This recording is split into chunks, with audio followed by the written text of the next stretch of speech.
من در وهله اول یه خدا قوت به تیمم میگم که با تمام وجودش بازی کرد. یه بازی خوب، یه بازی منطقی، اما یه قسمتی از فوتبال همین که شما موقعیت‌های زیادی رو خلق می‌کنی و ممکن اصلا به گل نرسی، اما مهم اینه که شما خوب بازی می‌کنی، خلق موقعیت می‌کنی و بتونی ازش استفاده کنی. مطمئناً این شکل اینجوری باقی نمیمونه که ما تو هر بازی این همه فرصت رو از دست بدیم. مطمئن باشین که تو بازی بعدی از این فرصت ها استفاده میکنیم. من فکر نمی کنم که تو حالا داماش یه تیمی رو توی زمین خودش انقدر تحت فشار بذاره و شما دیدین نیمه دوم ما یه گله بازی میکردیم، تمام تلاشمون رو کردیم، فرصت های زیادی هم خلق کردیم، اما خب ممکنه این فرصت ها تبدیل به گل نشه. یه تجربه میشه برای بازی بعدی که دقت بیشتری بکنیم، بیشتر کار کنیم که این فرصت ها رو از دست ندیم. اگه قرار باشه که با 2 تا بازی 3 تا بازی ما همه چی رو بخوایم بگیم که ایدئاله، این غیر ممکنه.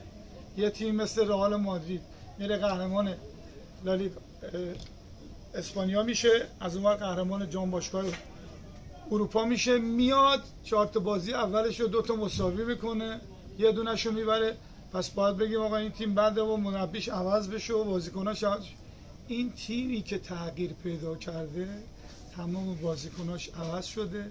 اینا نیاز به زمان دارن. 1 ما زمان بدنسازی نداشتیم، 2 تیممون رو دیر جمع کردیم و 3 داریم هفته به هفته بهتر میشیم نسبت به بازی‌های گذشته‌مون. یه واقعیت فوتباله.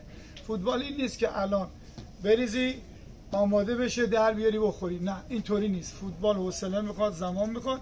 هفته به هفته ما اشکالاتمون رو رفع کنیم که هفته بعد بهتر و بهتر بشیم. شما امروز شاهد یه فوتبال خوب بودی. هر کی بگه این فوتبال بد بوده، من میگم فوتبال نمیفهمیده. حالا توپه تو گل نرفته. وقتی خلق موقعیت کردی این همه، باید یکیش میرفت تو گل. حالا استرس زیاده بازیکن که من دقیقاً میدونم این استرس رو خیلی کم کردم، به خاطر بیشتر هوادار بوده که هوادار رو راضی بکنه، هوادار رو از استادیوم راضی بفرسته بره و به گل برسه.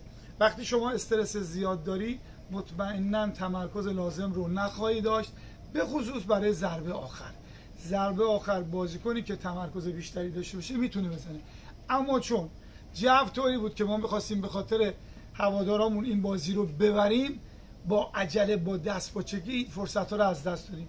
ولی من در مجموع از بازیکنام خیلی راضیم، دستشون درد نکنه، با تمام وجودشون بازی کردن، موقعیت‌های خوبی رو خلق کردن، تقریبا با برنامه بازی کردیم. اما خب یه روزی ممکنه به گل نرسی، میزنی به در بسته میخوره و فرصت‌ها رو از دست میدی. و متاسفانه زمان وقت کشی توی این بازی هم خیلی زیاد بود. ما هر زمان که سرعت بازی رو زیاد میکردیم به یه علتی سرعت بازی رو از ما میگرفتن. حالا من اصلا نمیخوام وارد معقوله اون بشم، احترام میذارم به تیم مقابل، قابل احترامه، اونا هم خیلی خوب دفاع کردن، با چنگ و دندون دفاع کردن. این یه قسمتی از بازیه. امیدوارم تو بازی بعدی فرصتایی که ما به دست میاریم ازش خوب استفاده بکنیم و بتونیم که دل این هوادارامون رو شاد بکنیم. خودتون رو معرفی میکنید از کدوم رسید؟ 4 هستم فردوسی. با این سبک بازی که شما انجام میدید رو زمین و روانی شرایط زمین بعد واقعا اجازه این بازی به شما رو میده؟ واقعا نه، و ما متاسفانه کاری که نمیتونیم از دستون بر نمیاد. ما نه مسئول زمینیم، نمیتونیم ترمیمش بکنیم. در واقع ما نوع فوتبالمون همینی که شما میگین، رو زمین بازی میکنیم. بعد نیمه دوم هم دیدیم که یه مقدار رفتیم به بازی بالا، رفتیم رو هوا. رو هوا هم خب فرصت‌های خوبی علی داشت و 3 تا دیگه هم داشتن.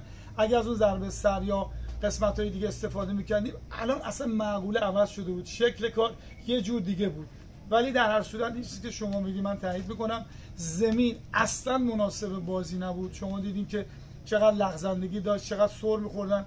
چون ما رو زمین فوتبال بازی می‌کنیم این زمین به ما آسیب زد. ولی با همه این وجود من راضیم از بچه‌مون، چون خیلی ما خلق موقعیت کردیم، به خصوص هم هاف تیم اول و هم هاف تیم دوم. اما قسمتش اینه که شما ممکنه این اتفاق نیفته که به گل برسی. من این تجربه رو تو باشگاه دیگه داشتم، تو باشگاه بزرگی مثل پرسپولیس داشتم، اما نمیشد. هر چی میزدی به در بسته میخورد. این هم یه پریود زمانی داره. انشالله ما از این پروسه بگذریم، مطمئن باشین هفته به هفته بهتر خواهیم شد، دقت عملمون رو بیشتر میکنیم، میریم رو نقطه ضعف گل زدنمون هم کار میکنیم که دیگه این همه فرصت رو از دست ندیم. من با حرف شما موافقم. آقای درخشان خسته نباشید. هاشمی هستم از بارش اسپورت. شما فرمودید که تیم ما با برنامه بازی کرد، یا تو یه جای دیگه گفتید که اگر نظر مخالفی دارید فوتبال متوجه نمیشید. شما 3 هفته گذشته تیمتون حتی یه گل زده نداشت. طی 3 هفته گذشته حتی من امروز ندیدم شما یک موقعیت نیمه دوم، نیمه اول حالا به کنار، نیمه دوم شما موقعیت صدی رو من ندیدم، یا بقیه دوستانم بعید میدونم همین چیزی دیده باشن. دومین موضوع، شما یک ضعف بزرگ دارید به نام گل نزدن و مدام داریم قیاس میشیم با تیمای بزرگ اروپایی. اگه قرار باشه با قیاس با اونا باشه، خب اونا هم یه سری فاکتورها دارن که ما نداریم، پس باید بگیم اونا هم بیان رو کاغذ. تیم شما هفته گذشته روی چمنی بازی کرد که حداقل قابلیت بازی رو زمین رو داشت، اما با باز هم چیزی ندیدیم. و ببخشید من به شخصه انتظار داشتم حداقل الان حضور شما تو کنفرانس یه حالت دیگه ای داشت غیر از حالت ببخشید اینطوری میگم طلبکارانه طور، چون هوادار ناراحت، وضعیت تیم اصلا از نظر موقعیت سازی و فوتبال روی زمین خوب نیست. بله شما میتونید بگی چمن ایراد داره، بله چمن ایراد داره، اما فوتبال رش خیلی بهتر از اینم چمن نداشته، معمولا همین چمن بوده، غیر از این که مصنوعی بازی کنه. تو مصنوعیش هم ما مشکل داشتیم. من میخوام بدونم شخص آقای حمید درخشان تا کی قراره این وضعیت رو حفظ کنه یا اینکه بخواد بهتر کنه؟ من تعجب میکنم شما این سوال میکنید. ما موقعیت نداشتیم؟ خیلی قشنگ حرف میزنی، خیلی خوشگل حرف میزنی. یا بازی رو نمیدیدی یا حواست جای دیگه. موقعیت به چی میگم پس؟ موقعیت به چی میگم؟